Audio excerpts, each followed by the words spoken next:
Hi, it's Laura at Aquamarine18. Thanks for stopping by my channel today. I am here with a deck walkthrough to share with you of a wonderful deck that I've been working with pretty much nonstop for the last couple of months. I ordered this deck in mid-April, and since I received it, I actually don't know that I've done more than a few readings with anything else. I've been pairing it with various oracle decks, but for tarot, this deck has just been, in particular, my go-to deck for the past couple of months. And the deck is the Naturescapes Tarot, and it's by Tina at Queen of Wands. And I'll link Tina's Queen of Wands Instagram as well as her Tarot Whimsy WordPress site below.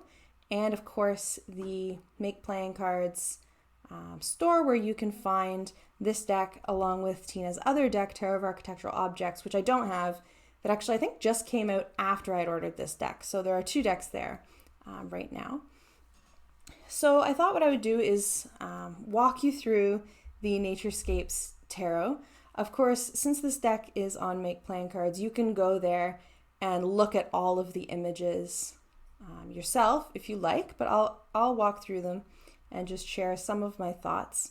And then maybe at the end, I'll share a little bit about why this deck, I think, has become so special to me in this time in particular. This deck has really affected me and really been one that I think has been really good for me, and has become a very personal one for me to work with in ways that a lot of decks, that I love don't ever become. This deck has been the only one that I've wanted to work with pretty much since I got it. And that, again, is also very rare. So I'll start with just the walkthrough of the deck. I think that's probably what most folks have clicked for. And then I'll just talk a little bit about my own personal experiences with it and why I think, so in love with this deck. There's a lot that I want to say about this deck, but to start off, it is a Make Playing Cards deck, 78 tarot cards, tarot sized. Again, these are the backs, and it's a kind of standard stock that you get on a Make Playing Cards deck, which I like. It's matte. It doesn't, of course, come with a guidebook or anything like that, but what Tina has done is create two printable little white papers on her website, which again I'll link below so you can download them. And this is a deck based on nature photography. So the two printouts that Tina has created, one shares the locations of where some of these photos were taken. Not all of these photos had that information available, but for the ones that did, you can download the sheet and see where these photos were taken. And then the second has the photography credits, again, where available, which is for all of them, I believe, or most of them, who took the photos, which is interesting because you can see that some of the cards in this deck were actually taken by the same photographer, which is interesting. When I'm sharing the walkthrough, I will try to remember to share where the location of the card is, if it's noted. So Tina writes on her booklet here, or booklet. They're printouts that look like this. I printed them and cut them out. So Naturescapes Tarot is a tarot deck containing curated images of nature scenes and naturescapes from around the world. These photos were made freely available by generous photographers on photo sharing websites Pexels and Pixabay. The images were specifically chosen by me that is Tina, to carefully capture each of the tarot's archetypes.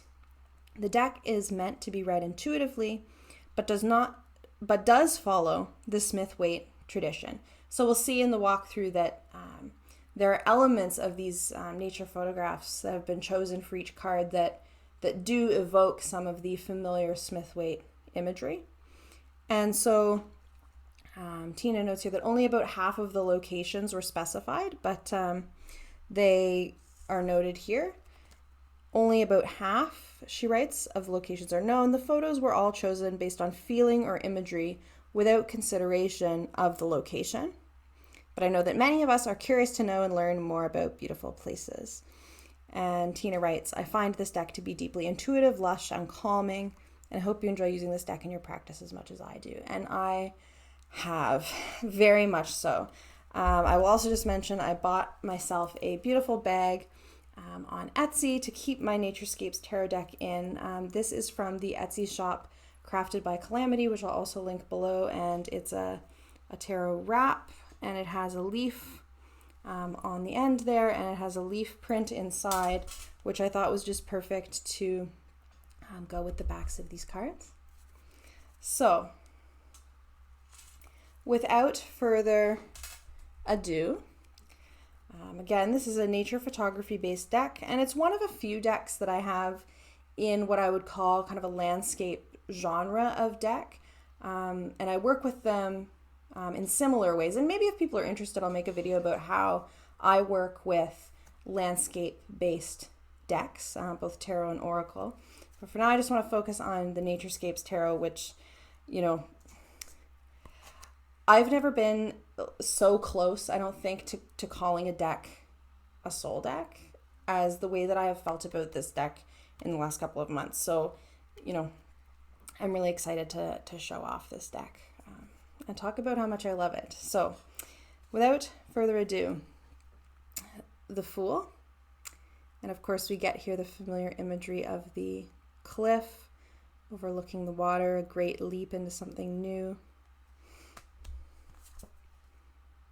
The Magician, and this card is taken in Iceland, the photo. We can see Aurora Borealis there. The High Priestess. This photo is from Bali, Indonesia. The Empress.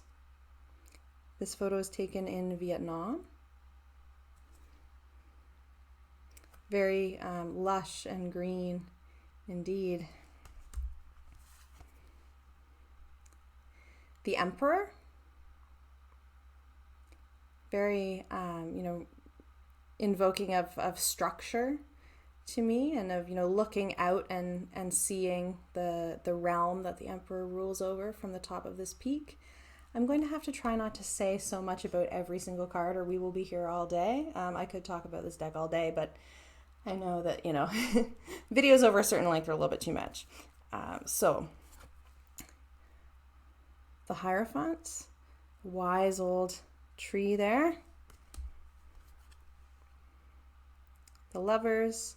This card I really have a special place for because, you know, my partner and I have visited very close to us. There's a lavender farm, and this card reminds me of that. The Chariot, very quick motion there.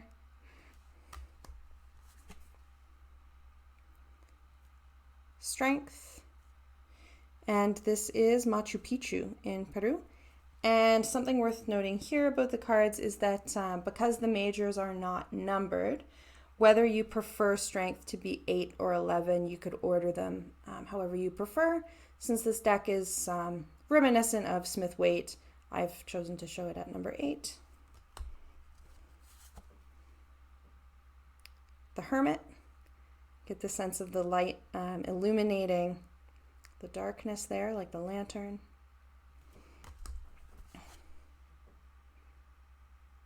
The Wheel of Fortune. And this photo was taken in a garden in Germany. You know, so we get the symbolism of the round, you know, the round of the wheel, without, you know, having a literal wheel depicted. Justice. And Justice is Multnomah Falls in Portland, Oregon. The Hanged One. This one reminds me of the view if you were like bungee jumping or something like this. I'm terrified of the idea of bungee jumping, but I really like this picture. And the note is that this photo for the Hanged One is taken in the United States. Death. This one is taken in Depot Bay, Oregon.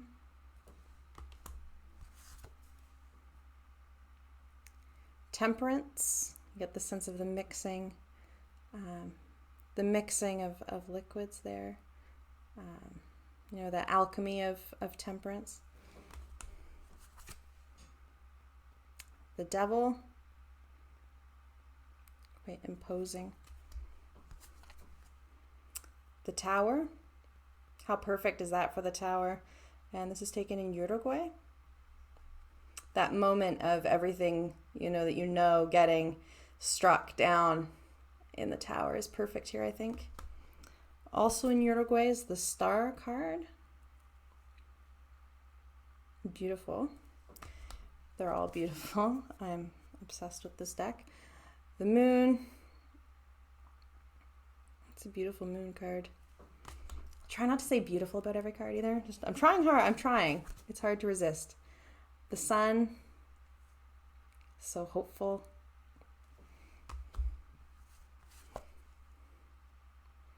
Judgment. Reminiscent of the angel coming out of the clouds there. And the World. And the World card is Peyto Lake in Alberta, British Columbia. I really like that the world, there's forest and water and mountains and sky. It's like all of the elements represented in one card. Really beautiful. Like, I love how, much these scenes can say, right, without being literal representations of what the card is. So now the minors continue on. The Ace of Wands, that first spark of fire of a sunrise. This is in Michigan, Ludington, Michigan. The Two of Wands in Dagonwy, maybe I'm saying that right, I'm not sure, Wales. You get the sense of looking out over the horizon, similar as in the Smith-Waite Two of Wands. Three of Wands. This is Komodo National Park in Indonesia. And so in these cards, there are some hints of human presence. Like in the Three of Wands, we can see, of course, there's some boats there. But it's not a deck that represents people.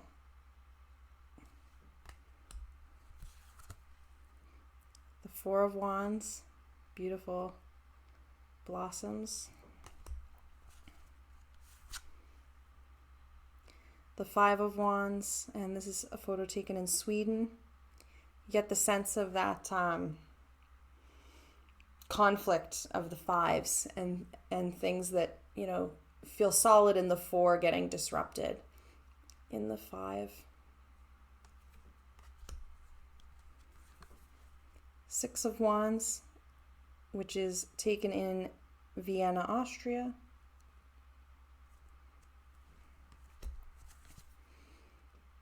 The Seven of Wands.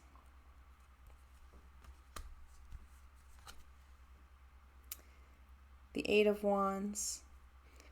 Gives you that sense of speed, of the Eight of Wands. You can imagine, traversing this road, which is a photo taken in India. This is the Nine of Wands, taken in Antelope Canyon, Arizona.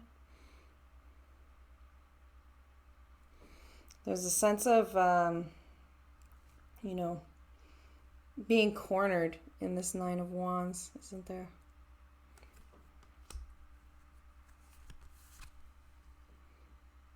The Ten of Wands, and this one is in Bryce Canyon National Park, Utah, United States. And the Ten of Wands, you get that sense of the Ten of Wands, of a lot of weight balancing somewhat precariously there.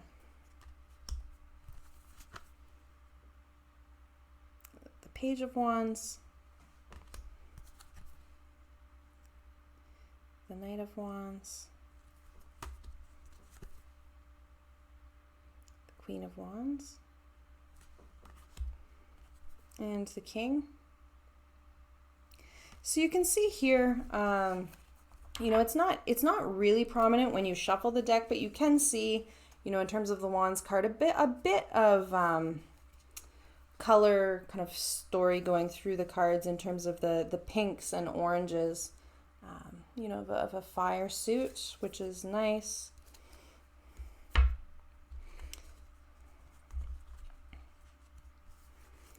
The cups. We have the Ace of Cups. I'm not going to even try to pronounce the name of the canyon that this is depicting, but it is in Iceland. And so you get the sense of the Ace of Cups as this kind of flowing from source, right? The overflowing from source of the Ace of Cups. Two of Cups.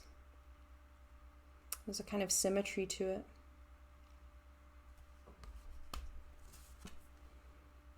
Three of Cups.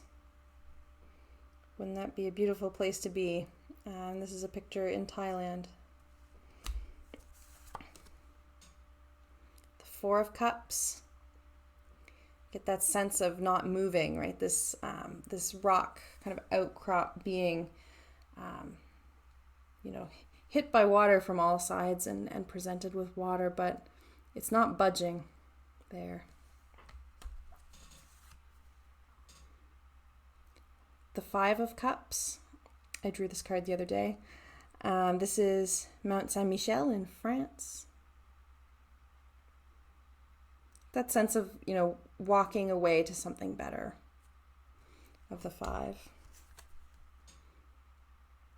The Six of Cups.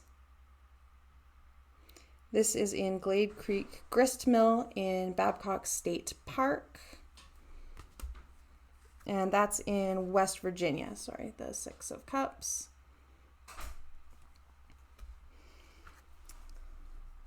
The Seven of Cups.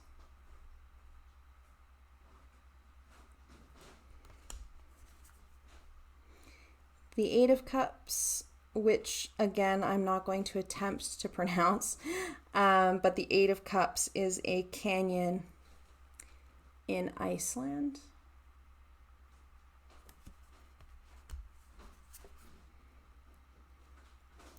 The Nine of Cups, and this one is in Glencoe, Scotland. I'm also not going to try to pronounce the name of the loch that this depicts, but really beautiful. The Ten of Cups. How joyful of a scene is that? And this Ten of Cups is in Pitt Meadows, British Columbia.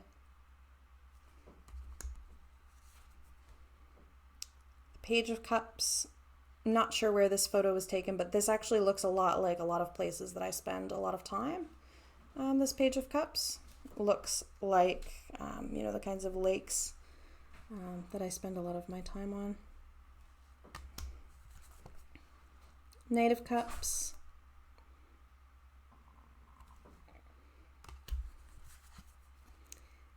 Queen of Cups, and this waterfall is in Iceland as well. It's so beautiful, it almost looks fake, but it's not. It's incredible. Incredible watery, you know, Queen of Cups is like water of water, right? It's amazing. And the King of Cups. So similarly as the Wands, oh, I mixed them all together. Similarly to the Wands, you get a bit of a blue, you know, coming through the suit. Not overwhelmingly so, but present, I think. The swords are quite wintry. So I have the Ace of Swords, and this is in Italy.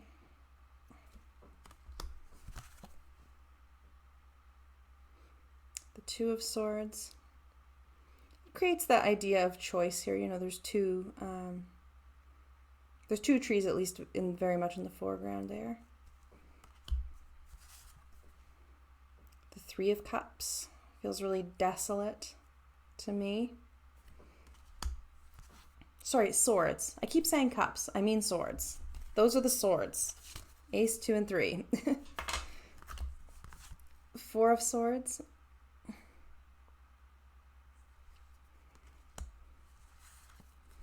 The Five of Swords, which is again in Iceland. Quite tumultuous kind of waves there.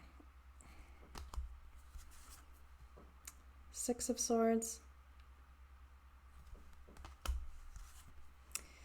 Seven of Swords. And this Seven of Swords has been my stalker card. Seven of Swords. And not even just in this deck. Like before I bought this deck, the Seven of Swords was stalking me also. And it has continued. Though now I've been getting quite a bit the Eight of Swords as well. And I love this Eight of Swords because we think of the Eight of Swords, you know, in the Smith-Waite, you know, with this imagery of feeling trapped, but maybe, you know, not really being trapped, but certainly feeling really restricted, right? And here we have this, you know, patch of green kind of clearing here, and everything beyond it, you know, is snowy and maybe feels daunting or feels a bit difficult to navigate. But the way is there, right? You can get so much out of a photo like this. The Nine of Swords.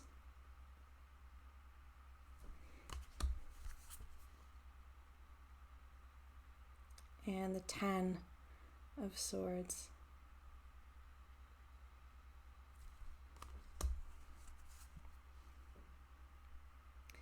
The Page of Swords. This one is taken in Poland. The Knight of Swords. A sense of, you know, striking out on one's own there, coming through the clouds. The Queen of Swords.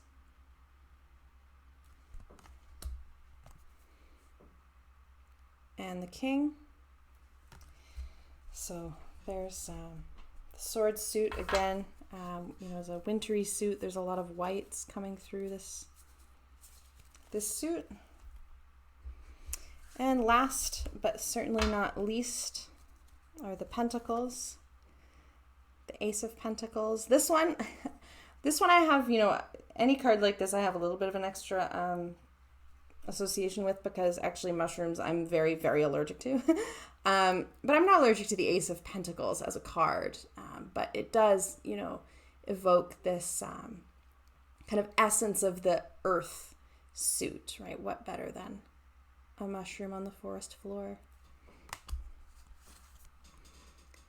The Two of Pentacles, and this is Janet's Foss, Malham, North Yorkshire, England, where this is taken.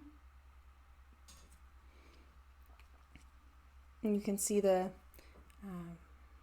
rapids there kind of splitting into the two, creating that sense of balance. Three of Pentacles.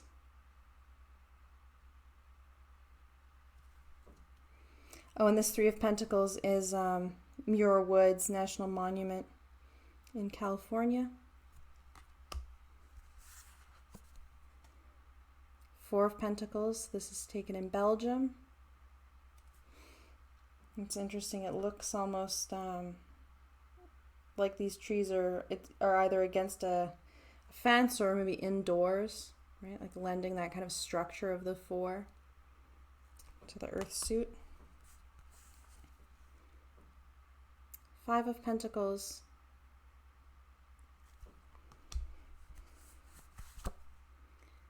The Six of Pentacles.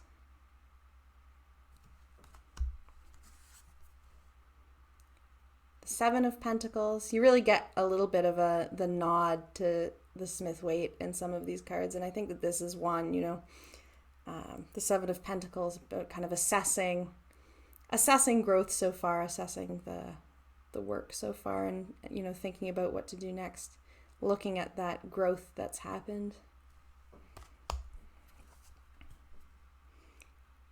the Eight of Pentacles.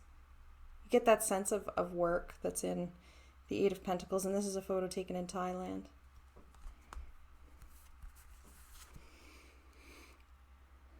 The Nine of Pentacles, this one has been coming up for me quite a bit as well. And here, this is Aletzee Lake in Bavaria, Germany. It has that sense of solitude that the Nine of Pentacles can have in the Smith-Waite, I think. But also, you know, the ability to move, the ability to change where you are. Ten of Pentacles. There's a rainbow there, I hope you can see. The Page of Pentacles, tree that looks, you know, maybe a younger tree. The Knight of Pentacles, and this is a photo in Indonesia.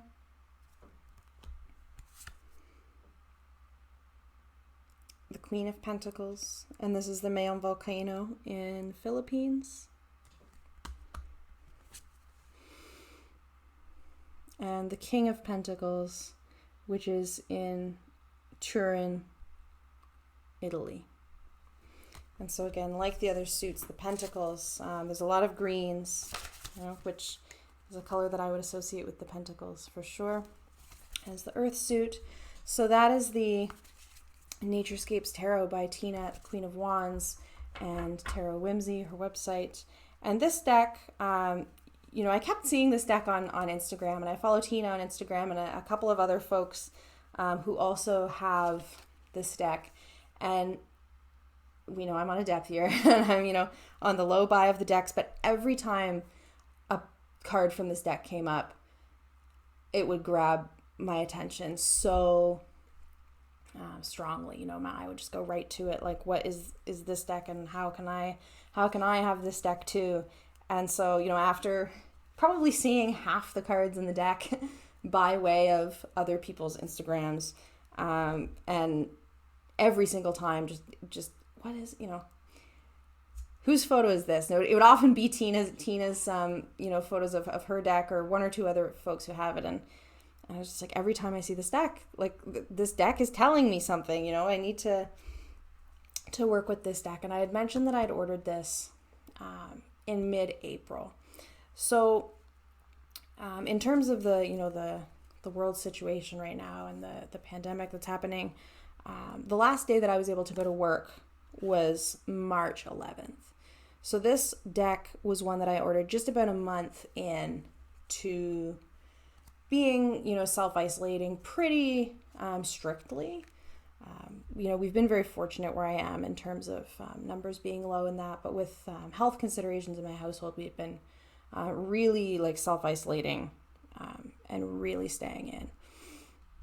And, you know, I know that this has been hard for everyone. It was hard for me in particular sorts of ways because I have some health issues that make cold exposure really difficult for me and make winter really difficult for me. You know, physically and mentally, I'm seasonal affective as well. So, yeah, in the winter, I'm pretty much stuck inside the house. I live in Ontario. For folks who don't know, it does get quite cold. And exposure to cold really exacerbates some chronic pain issues. So I'm really inside all the time. And so this whole shutdown and, you know, staying home really happened like right around the time where I would normally, like in any other year, be getting to go out into the world and spend a lot more time outside after having been pretty much stuck in my house for months on end because of the cold, and also just at the time that, you know, the days are getting longer, and my seasonal affective is getting a little bit less of a problem, you know, and I'm becoming less reliant on the fake sun lamp and all of these things. So it was hard, you know, and it's like all of the, you know, the provincial parks were closed that I would normally be going to. All of the campsites are closed, you know, just as I'm like wanting to, you know, and being, you know, someone with an earth-based practice and someone who's very much, you know, would be outdoors constantly if I could, just at that point where I'm like, oh, I get to go out, I get to be outside, you know, is when we were being told that we couldn't do that. And so like that first month was psychologically like pretty rough. And this deck, I think,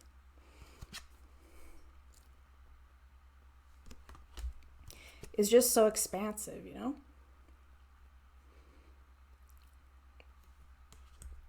And I think that,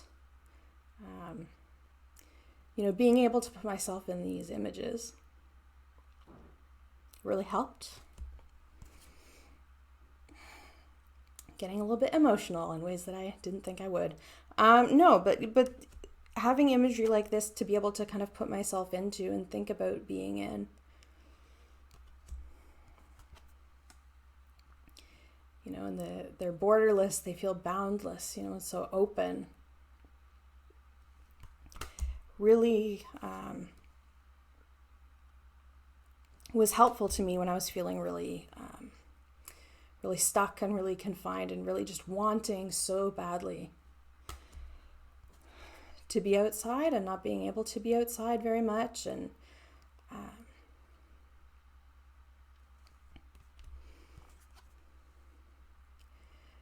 so this deck, along with a couple of others, but really this deck has been the one that I have just wanted to work with, because it's like it is all of the things that I want right now. So this deck's really special to me.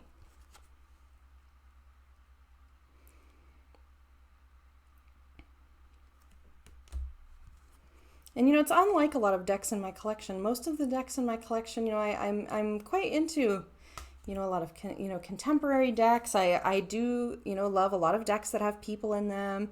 I like pip decks. I like all kinds of things. And there's only one or two decks in my collection that I would really say are even anything remotely close to this. But this deck is just a deck that came to me exactly when I needed it. So that's why I think it feels so much like a soul deck for me at this moment, because this deck is so much what I needed at that time. So I'm really appreciative to Tina at Queen of Wands for creating and sharing this amazing deck with us. I'm so glad to have it. It's an amazing deck. So if you are interested in a deck that is, a nature-based deck, a landscape-based deck, I cannot highly enough recommend the Naturescapes Tarot. So that's my walkthrough. Thank you so much for watching, especially if you stuck with me to this very end. It's so much appreciated. Again, I'll leave all the information about the deck and where you can find the deck, where you can find out more about the photos in the deck, and about Tina's creation of the deck below. Thank you so much for watching. Have a great day.